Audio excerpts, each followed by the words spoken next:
If the H.G. Wells atomic bombs didn't exist, then what destroyed Hiroshima and Nagasaki? Let's take a look at the aftermath. Is this Hiroshima? Is this Hiroshima? Is this Hiroshima? What's the difference again between an H.G. Wells atomic bomb and a traditional firebombing again? When we say firebombed or carpet bombed, we mean the land was pelted with M47s and M69s. An M47 is a 100-pound oil gel bomb. Each B-29 bomber carried 182 of them. An M69 is a 6-pound gelled gasoline bomb, 1,520 per aircraft. Also, some B-29s carried high explosives to deter Japanese firefighters. It's easier to count the major cities the United States didn't bomb. 1. Kyoto. Why did the Zionist-controlled United States government spend $2 billion in 1942 money on these very expensive H.G. Wells atomic bombs if carpet bombing worked just fine? Why, to scare the world population and rule us by fear, of course. Hiroshima and Nagasaki were chosen because they were among the last cities standing and were mostly made of wood. A fire could incinerate them to the point of looking like they were vaporized by an atomic bomb. But maybe our eyes deceive us. Maybe we need testimony from an eyewitness. With his background as a combat pilot, aeronautical designer, engineer, manufacturer, and military strategist, Major Seversky's advanced viewpoint and opinions are of vital importance to every citizen. After visiting the major areas of the Pacific, I arrived in Japan. I began the study, to which I had been assigned, by making an aerial tour of the islands of Honshu and Kyushu, which encompass the main portion of industrial Japan. I flew over Tokyo, Yokohama, Yokosuka, Nagoya, Osaka, Kobe, Akashi, and dozens of other towns and cities which had been subject to intensive air attack. Some of these towns are so close together that they seem almost continuous industrial sites. All of these areas of annihilation presented approximately the same visual pattern. The smaller towns were totally burned out. Seen from above, the prevailing color was pinkish, the effect produced by the piles of ash and rubble mixed with rusted metal. Similar pinkish carpets were spread out in the larger cities, except that among them stood large and small modern concrete buildings in factory structure, unscathed bridges, and other objects that had withstood the impact. Many of the buildings, of course, were gutted by fire, but this was not apparent from the air. I was keyed up for my first view of an atom-bombed city, prepared for the radically new sights suggested by the exciting descriptions I had read and heard. But to my utter astonishment, Hiroshima from the air looked exactly like all the other burned-out cities I had observed. There was a familiar pink blot, about 2 miles in diameter. It was dotted with charred trees and telephone poles. Only one of the city's 20 bridges was down. Hiroshima's cluster of modern buildings in the downtown section stood upright. It was obvious that the blast could not have been so powerful as we had been led to believe. It was an extensive blast rather than intensive. I had heard of buildings instantly consumed by unprecedented heat.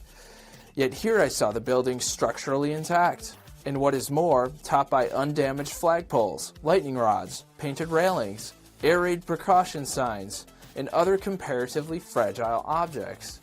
At the T-bridge, the aiming point for the atomic bomb, I looked for the bald spot where everything presumably had been vaporized in the twinkling of an eye. It wasn't there, or anywhere else. I could find no traces of unusual phenomena. What I did see was in substance a replica of Yokohama, or Osaka, or the Tokyo suburbs, the familiar residue of an area of wood and brick houses razed by uncontrollable fire. Everywhere, I saw the trunks of charred and leafless trees, burned and unburned chunks of wood. The fire had been intense enough to bend and twist steel girders, and to melt glass until it ran like lava, just as in other Japanese cities. The concrete buildings nearest to the center of explosion, some only a few blocks from the heart of the atom blast, showed no structural damage. Even cornices, canopies, and delicate exterior decorations were intact. Window glass was shattered, of course, but single-panel frames held firm. Only window frames of 2 or more panels were bent and buckled. The blast impact, therefore, could not have been unusual. If Dziesiewski's observations hold merit, that would make 69 Japanese cities carpet-bombed. Or, you could believe the official narrative, that the B-29 Enola Gay flew 31,000 feet in the air and dropped a uranium bomb named Little Boy that detonated 1,900 feet over Hiroshima at 8:16 a.m. on the morning of August 6th and killed 80,000 people instantaneously. Also, you'd believe that the B-29 boxcar flew at an elevation of 30,000 feet with the plutonium bomb Fat Man, which detonated 1,650 feet over Nagasaki at 11:02 a.m. on the morning of August 9th between the Mitsubishi Steel and Arms Works in the south and the Mitsubishi Urakami Ordnance Works in the north, and supposedly killed 40,000 people. General Crawford Sams believed the hype, but not entirely.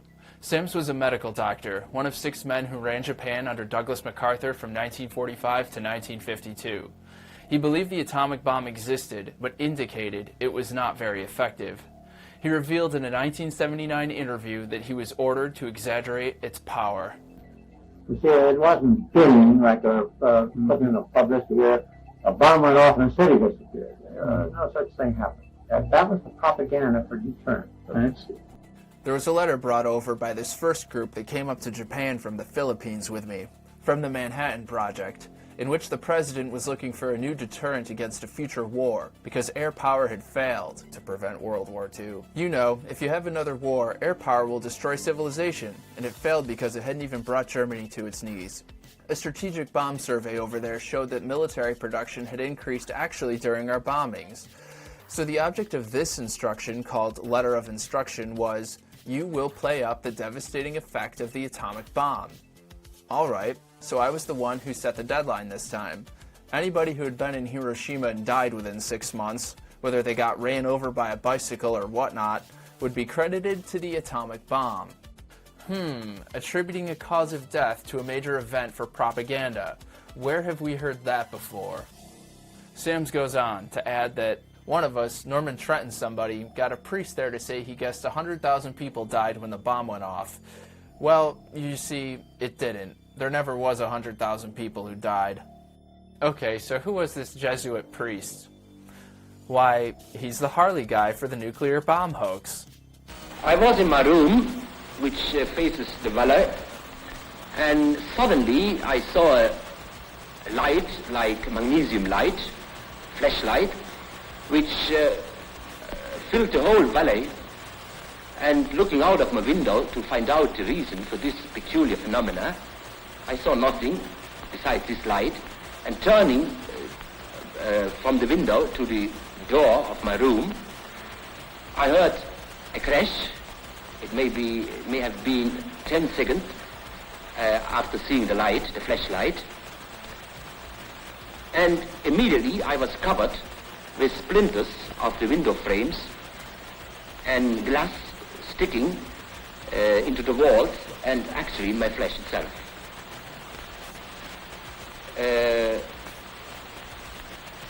After a while, we saw a procession of people coming from the outskirts of the city up the valley. Many of them, most of them, were wounded. Especially the parts of the body which were not covered by clothes, like hands, feet, back. All of us who lived through this experience at the spot estimate the numbers of deaths at least as 100,000. Mostly due to structural failure because the fire was just too intense. At least Harley guy can remember his lines. I'm just standing by right now. What is your opinion as to the story that the ruins of the city emitted deadly rays? Well, I think that it's just a rumor. Because I myself and others of us have worked in the city itself immediately after the explosion for several hours, and we felt no ill effect at all. If there was no harmful radiation, then it wasn't nuclear, was it? So if Hiroshima and Nagasaki were firebombed, when were they firebombed? For Hiroshima, the short answer is the night before. For info, we turn to the 7-volume series titled The Army Air Forces in World War II. It was published between 1948 and 1958 as an official release of the Office of Air Force History. The series editors were Wesley Frank Craven and James Lee Cate. They began work on the series during the war with FDR's blessing. In Volume 5, there is a table detailing the incendiary missions against secondary cities. If we skim down, we see that Imabari was bombed August 5th. Imabari is only 35 miles from Hiroshima. According to the 1977 history book, Ruined from the Air, tonight, as usual, the monitors had indications that Japan was in for another brutalizing series of raids. 30 bombers were en route to Japan to drop mines in the inland sea. 65 bombers were coming to bomb Saga. 102 planes were about to launch an incendiary attack on Maebashi. 261 bombers were heading for the Nishinomiya Mikaje area. 111 bombers were bound for Ube, 66 for Imabari. 66 bombers were bound for Imabari on the night of August 5th, and 111 bombers bound for Ube. Imabari was bombed twice already beforehand, once April 26th and the second time on May 8th.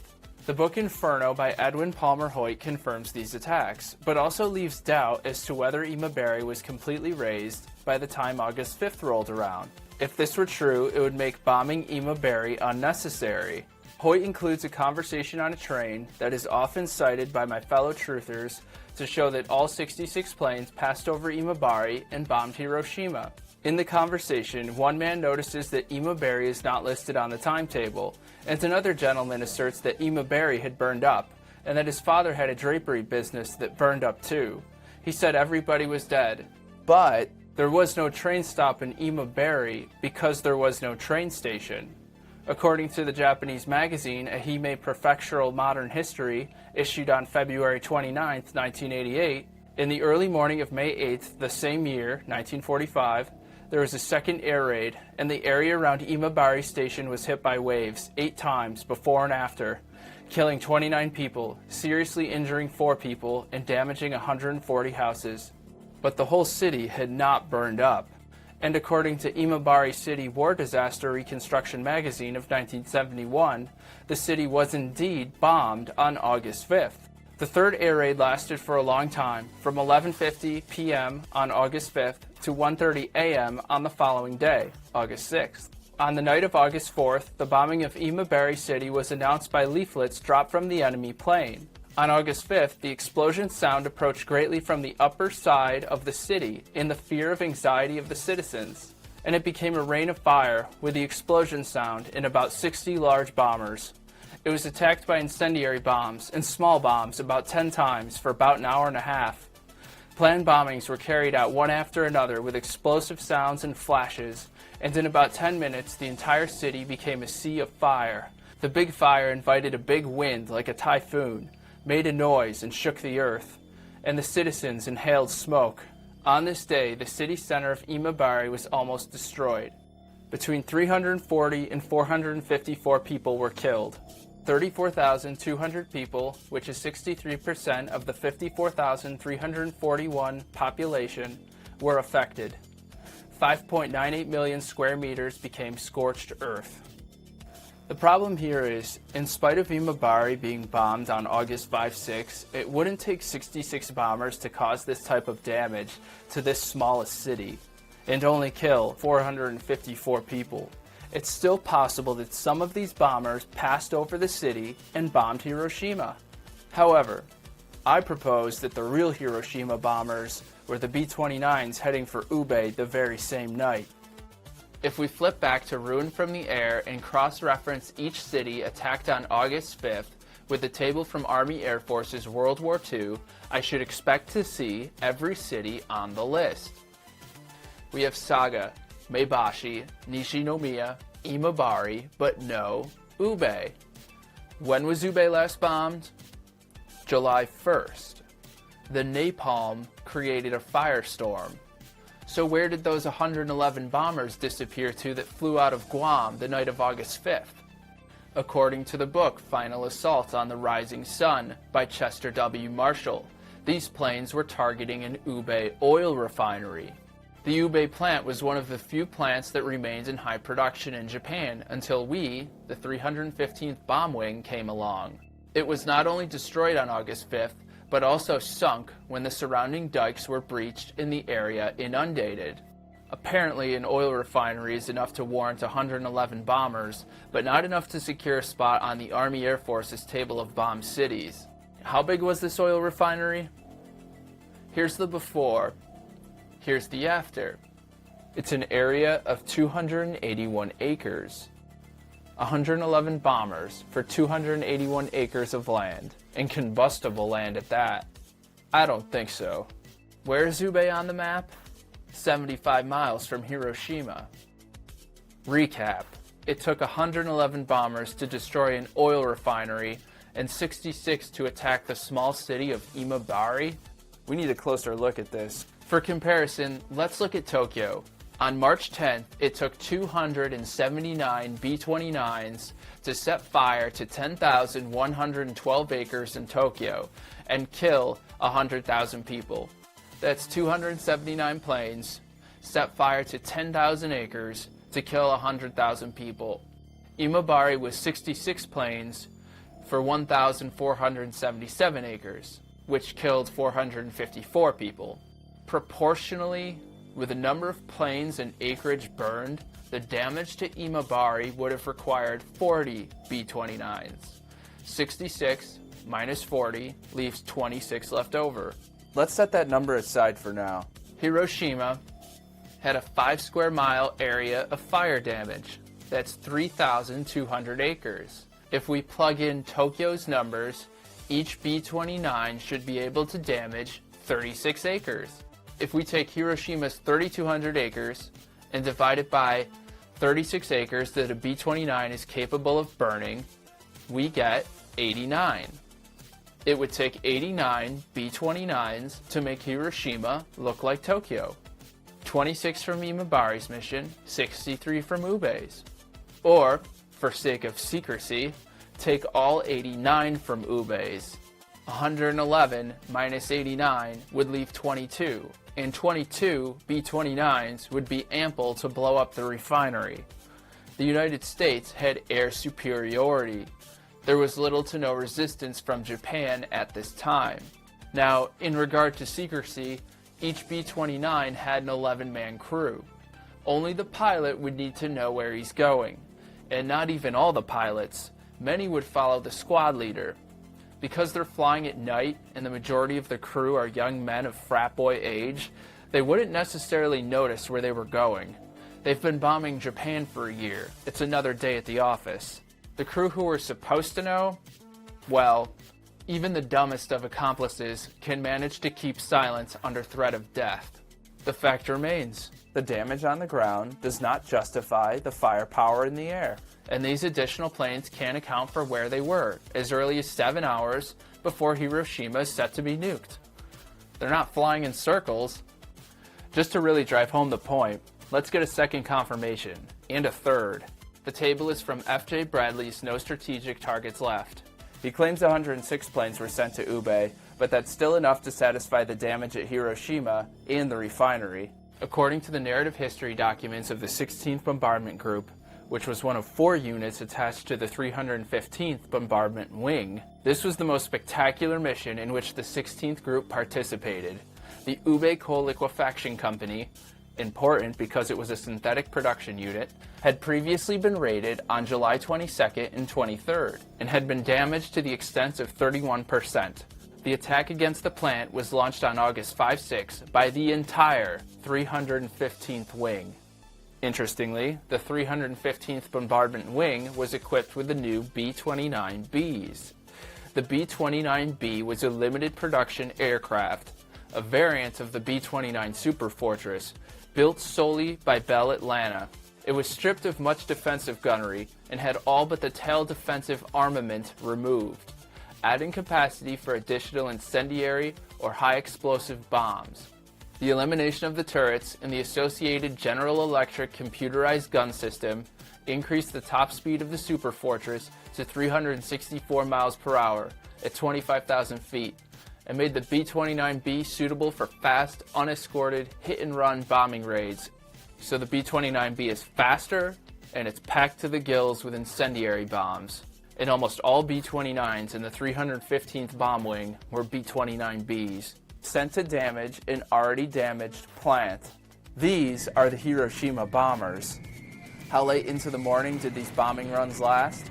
We'll save for another time. What about Nagasaki? There are a number of possibilities. One is that Nagasaki was firebombed the night of August 8-9, and they simply didn't keep a record of it. No one knew when or where the next atomic bomb would be dropped, and there were still firebombings going on at the time. According to the Army Air Forces in World War II, Volume 5, while the world waited for a reply from Suzuki, the 20th Air Force kept hammering at Japan, dispatching on August 7th a 131-plane mission against Toyokawa, a large daylight incendiary against Yawata on the 8th, and on the following night a mining mission and 2 bomb strikes. On the 8th, also, the 509th Composite Group sent out 6 planes to drop pumpkin bombs on various targets. Where were these various targets? The 509th Composite Group is the one dropping the A-bombs. No book ever specifies. Why mention various targets at all?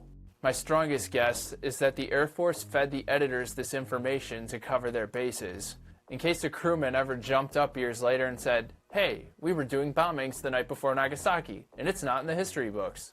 Another possibility is that Nagasaki was firebombed the night of August 5-6, 3 days prior to the official August 9th, 1102 Fat Man detonation. LeMay would have told the bombers they were going to bomb Saga, and then have the flight leaders bomb Nagasaki instead. Nagasaki suffered 2,240 acres of damage. It would require 62 B-29s. How many flew to Saga on the night of August 5th? 65 B-29s of the 58th Bombardment Wing flew out of Tinian. Was Saga really bombed? Yes, it was. How much damage did Saga City sustain? The Saga air raid lasted from 11 p.m. on August 5th, 1945 to around 1 a.m. on August 6th. It killed 61 people, burned 443 houses, and dropped 458.9 tons of bombs. We don't get an actual acreage, but we can compare these numbers to Imabari's. 454 people were killed, 8,199 houses were burnt down, and 510 tons of bombs were dropped. The B-29s that attacked Imabari were part of the same 58th bomb wing that flew out of Tinian. The damage to the houses is suspect, but Saga City was in a state of total blackout before the raid. Leaflets had been dropped the night before, much like with Imabari. But, blackout or not, Saga may have been grazed before the crew headed to Nagasaki, 42 miles away. The pilots and crew would have followed orders and returned to Tinian in the Mariana Islands. On to our fourth possibility. Officially, Nagasaki was already bombed on August 1st, 1945. A total of 50 bombers, including 24 B-24s and 26 B-25s, dropped 112 tons of bombs, mainly on munitions factories in the city. Heavy damage was inflicted on Mitsubishi Nagasaki Shipyard, the main target of the air raid, as well as Mitsubishi Steelworks, Nagasaki Medical College, and other important facilities. What the fuck? Mitsubishi Steelworks is where they dropped the atom bomb. Yeah, this one's not so much of a mystery. According to the Army Air Forces in World War II, Nagasaki had actually been hit on 5 occasions between August 10, 1944 and August 1, 1945, twice by B-29s, including a phenomenally effective chance strike by a single plane, and 3 times by 7th Air Force bombers from Okinawa. However, we're expected to believe the ridiculous story that Captain Frederick Bach, instead of flying his own B-29 on one of the most important days in aviation history, switched planes with Major Charles Sweeney. So, Sweeney piloted Bach's car with a Fat Man bomb on board, and Captain Bach piloted Sweeney's plane, the Great Artiste. According to the Air Force-approved textbook series, through a curious error caused perhaps by the removal of the names from the strike planes, the official communique stated that the Great Artiste carried the bomb on August 9th, and that mistake has been perpetuated in most published accounts, even those written by eyewitnesses. In 1946, discussion of a plan to retire the Great Artiste as a museum piece disclosed the error. The evidence of the serial numbers in the mission report is irrefutable, and has been confirmed to the author by Captain Bach. after contacting his handler, who explained that he had exchanged B-29s with Sweeney for that mission. Apparently the change was to avoid the necessity of transferring the scientific instruments. I'm calling bullshit right there. The scientific instruments were already on board the Great Artiste when they bombed Hiroshima. They didn't need transferring. The pilot doesn't even know what plane he was on 5 days after it happened. This is Major Charles W. Sweeney of Quincy, Massachusetts, pilot of the Great Artiste, the second B-29 to drop an atomic bomb on the Empire. Major Sweeney, give us some of the details of the whole flight. We were briefed on, of course, a primary and a secondary target as usual.